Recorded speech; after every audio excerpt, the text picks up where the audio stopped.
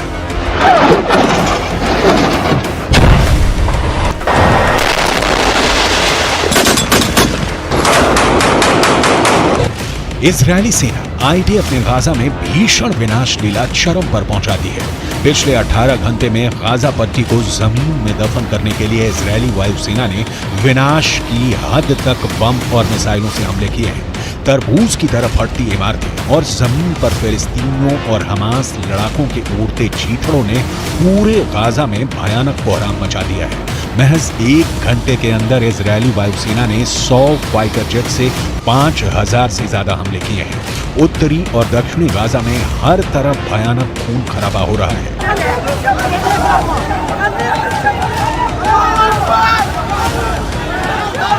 שנמצאים עכשיו בקו החזית, הם יודעים שהעם כולו עומד מאחוריהם. הם מבינים את גודל המשימה. הם נכונים לפעול בכל רגע כדי למגר את מפלצות הדמים שקמו עלינו לכלותנו. החמאס חשב שאנחנו נתפרק, אנחנו נפרק את החמאס.